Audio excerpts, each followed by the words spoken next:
Hey guys, welcome back. I am out at the barn. I'm actually walking to get my horses. Can you see them way out there? I love this nice big field, but sometimes it means a lot of walking to get the girls.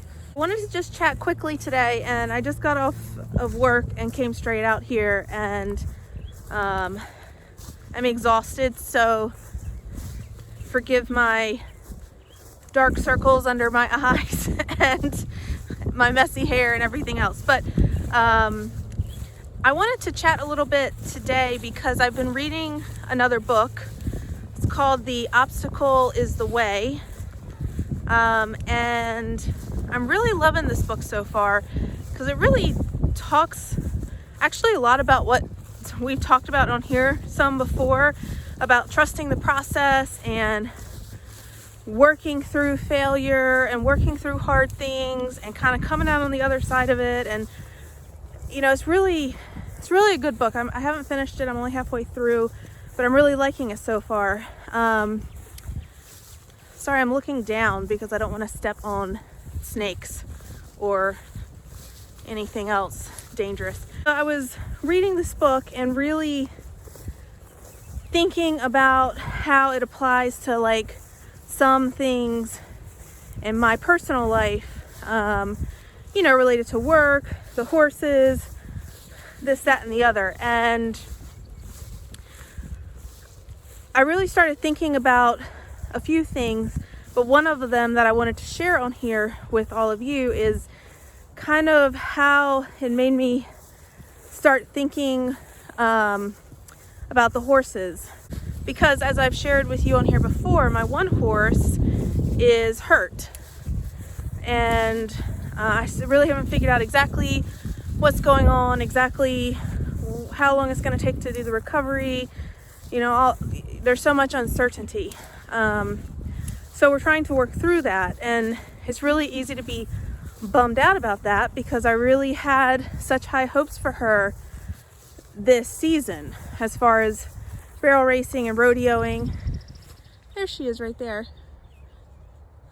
Here they are. Hi girls. Hi. So I've really been bummed out about that, obviously. Hi girls. For those of you wondering, this is a muzzle. It's just to slow down her grass eating because there's actually so much grass out here, and oops, sorry. There's actually so much grass out here, which is great. I mean, you can see this huge field, which is awesome. And such a great thing to have such a nice big pasture for them. But too much grass can actually be really bad for a horse. A lot of people don't realize that, but especially this thick, luxurious green stuff right here is super high in sugar, and really can be detrimental to them if they get too much of it too quickly. And she loves to eat, unlike my other girl who, you know, you'll see her out here kind of taking a break. This one will just eat herself into a big giant blimp, and it can be bad for her. And I'm actually wondering if that is some of the reason we're having some hoof problems. So I did buy this little muzzle and did put this on her, and she's been wearing this for the past couple weeks. Any of my friends out there that actually have horses and are actually having the same problem with your horse maybe eating too much out in the pasture and you're trying to slow it down and you've been having a hard time finding a muzzle that they actually will keep on, I can tell you this one actually has been really great. I know it looks like a lot of nothing, but this horse will manage to get everything off of her face. And this she has actually kept on, and it doesn't really seem to bother her too much. So I highly recommend it if you're looking for muzzles. So I've really been thinking about the concepts of that book, and really been thinking about kind of like how it would apply to this horse situation.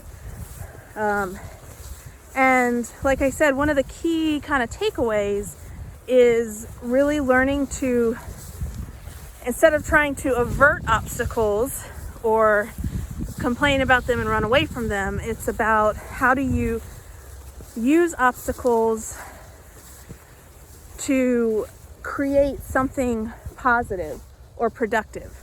So for me, with these two horses here, this one is going to have a little bit of time off.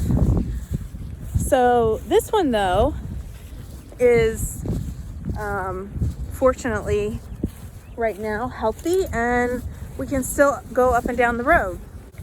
I've really been thinking about how if I wanted to really try to look at this as like the obstacle is the way, how do I turn that into a positive spin? All right, I'm at the gate. Let me open this gate and then I'll be back. All right, sorry about that. I am back. I have the horsies in their exercise machine. Can you guys see this? It's pretty cool, right?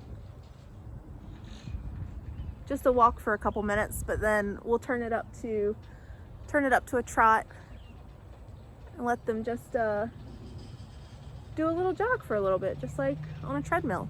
I'm sorry, so disheveled today. Trying to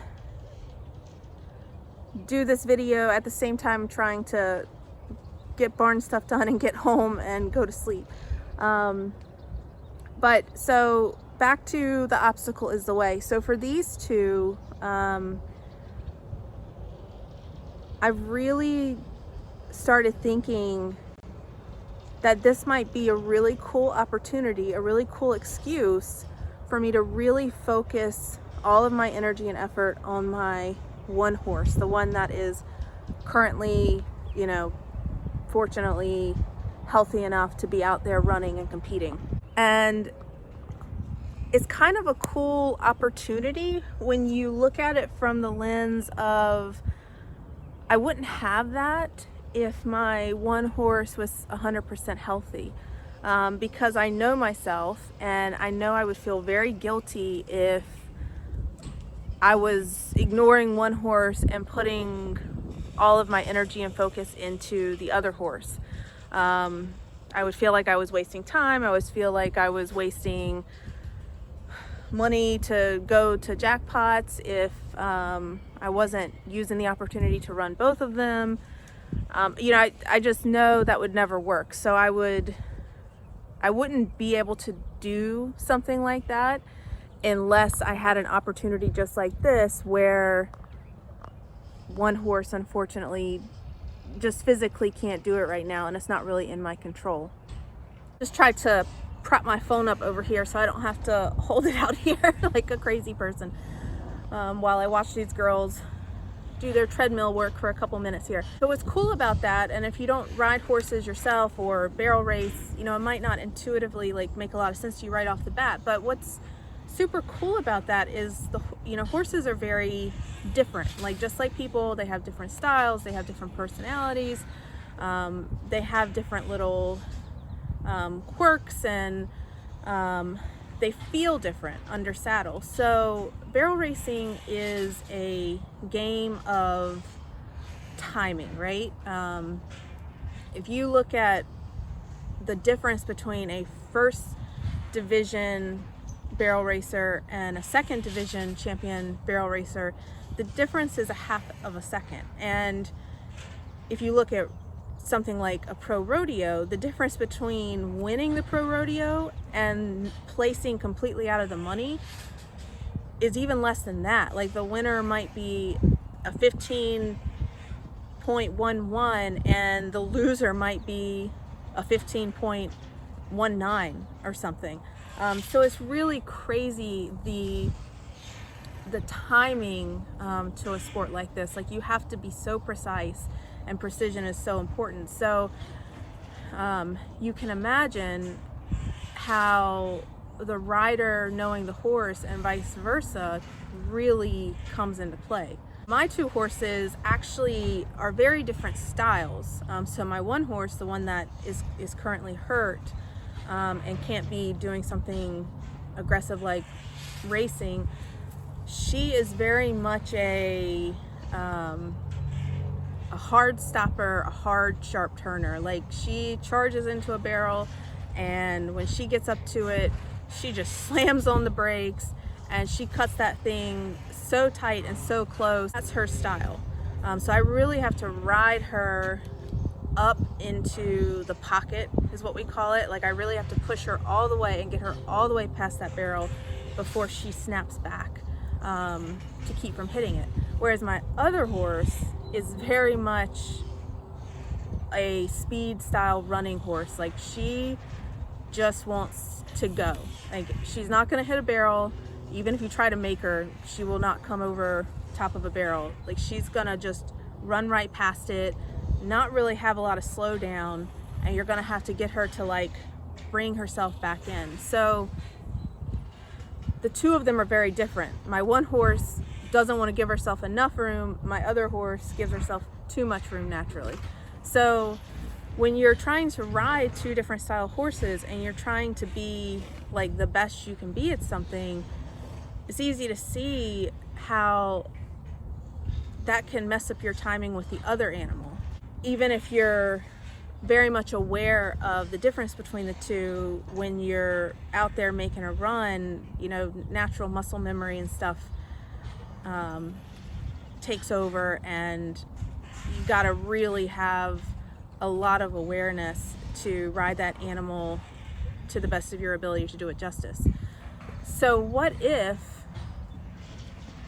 I just focus on riding my one horse this summer and just focus on being perfectly timed with her, and just focus on the way she feels and she moves and the cues that she responds best to? And what if me and her just click better than we've ever clicked before because of that? Because I'm not jumping from one back to the other. Sorry, I had to grab them real quick out of the trotting machine and just walking around in the arena to do a little cool down before we go into the stalls. So as I think I was saying, what I had thought initially about maybe kind of taking this year off a little. Not that I wasn't ever gonna like go to any races with this girl or anything like that, but I was thinking, you know, maybe we would just take it chill a little bit. You know, I had kind of big plans on trying to go to some rodeos kind of far away from home this year, and some bigger barrel races and things like that. And, you know, I was like, well, maybe since my one horse is hurt, I'll just kind of take, I won't do that this year. I'll put it on the docket for another year. But then I got to thinking, it's like, no, like, what if this is a great opportunity to really ride this horse? I think you can see her. Yes. Ride this horse to the best of my ability and really kind of focus on her and give her more of a chance than we would have if I were still trying to focus and ride and work on both of them. To bring this full circle, that is what I'm going to decide to do. The Obstacle is the Way is the name of the book. And maybe this is just a really cool opportunity. Maybe the fact that my one horse isn't feeling so hot is just a really cool opportunity for me to do something really special with my other horse. So instead of taking a back seat or backing off, maybe instead I need to just push harder and just change my focus to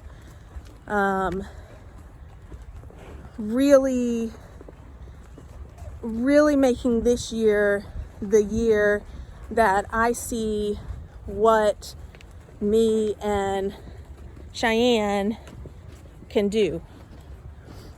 And I don't have to feel guilty because I'm doing the right thing for my animals, because my other horse is not feeling up to competing and traveling.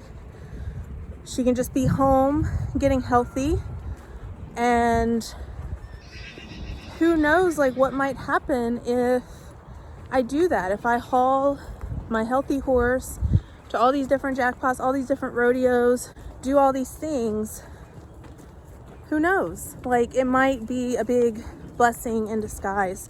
So instead of being too disappointed, instead of getting too upset or too down in the dumps, I'm really just going to look at this as an opportunity. Like, this is an opportunity to do something I wouldn't have done otherwise, but might actually end up being a really, really cool thing.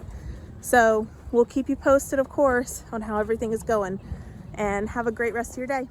All right, bye.